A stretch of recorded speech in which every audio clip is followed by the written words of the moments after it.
देश भर में कोरोना वायरस का संक्रमण लगातार बढ़ता जा रहा है। इस बीच एक अच्छी खबर है कि जल्द ही 2 से 18 साल के बच्चों के लिए कोरोना वैक्सीन का ट्रायल शुरू किया जा सकता है। सब कुछ ठीक रहा तो जल्द ही कनाडा और अमेरिका के बाद भारत में भी 2 से 18 साल के एज ग्रुप के लिए कोरोना की स्वदेशी वैक्सीन तैयार हो जाएगी। एक्सपर्ट पैनल ने की कोवैक्सीन के ट्रायल की सिफारिश।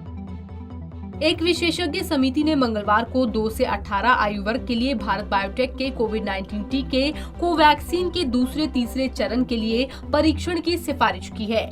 आधिकारिक सूत्रों ने ये जानकारी दी। ये ट्रायल एम्स दिल्ली, एम्स पटना और Meditrina Institute of Medical Sciences Nagpur में 525 विषयों पर किया जाएगा। दूसरे तीसरे चरण के ट्रायल की सिफारिश की। केंद्रीय औषधि मानक नियंत्रण संगठन की कोविड-19 विषय विशेषज्ञ समिति ने मंगलवार को भारत बायोटेक द्वारा किए गए उस आवेदन पर विचार विमर्श किया जिसमें उसके कोवैक्सीन टीके की 2 साल से 18 साल के बच्चों में सुरक्षा और रोग प्रतिरोधक क्षमता बढ़ाने समेत अन्य चीजों का आंकलन करने के लिए परीक्षण के दूसरे तीसरे चरण की अनुमति देने का अनुरोध किया गया था। एक सूत्र ने कहा है कि कंपनी के आवेदन पर विस्तृत विचार विमर्श के बाद समिति ने प्रस्तावित दूसरे तीसरे चरण के परीक्षण की अनुमति दिए जाने की सिफारिश की है। डेटा मॉनिटरिंग बोर्ड को देना होगा ट्रायल डेटा।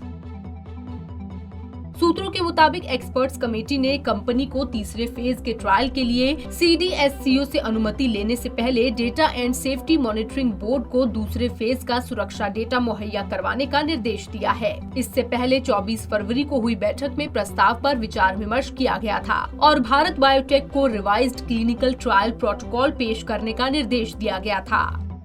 18 साल से ज्यादा उम्र के लोगों को लग रही है वैक्सीन।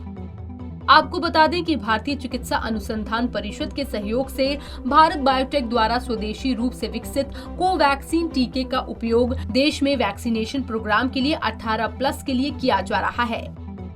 अमेरिका में 12 से 15 साल के बच्चों को वैक्सीन को मंजूरी।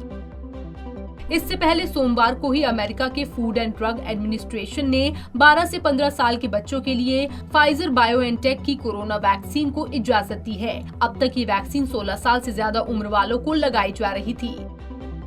कनाडा ने सबसे पहले दी थी बच्चों को वैक्सीन देने की मंजूरी। इससे पहले कनाडा बच्चों की इस पहली वैक्सीन को इजाजत दे चुका है। ऐसा करने वाला दुनिया का वो पहला देश है। माना जा रहा है कि 12 से 15 साल तक के बच्चों के वैक्सीनेशन में अमेरिका में बड़ी संख्या में स्कूल और समर कैंप खोलने का रास्ता साफ हो जाएगा। बच्चों के लिए वैक्सीनेशन इसलिए है जरूरी। एक्सपर्ट्स का कहना है कि अगर कुल आबादी के 70 से 85% को कोरोना वायरस के खिलाफ इम्यून करने का लक्ष्य है तो टीकाकरण अभियान में बच्चों को भी शामिल करना ही होगा। वैसे बच्चों में अब तक कोरोना वायरस का बहुत गंभीर परिणाम देखने को नहीं मिल रहा है। अमेरिका में करीब 14% बच्चों में कोरोना वायरस के मामले पाए गए हैं, लेकिन भारत में कोरोना वायरस की जिस तीसरी लहर और नए वेरिएंट की बात कही जा रही है उसका बच्चों पर असर पड़ने की आशंका जताई है। ऐसे में बच्चों के लिए वैक्सीनेशन बहुत जरूरी है। पंजाब केसरी टीवी के लिए ब्यूरो रिपोर्ट।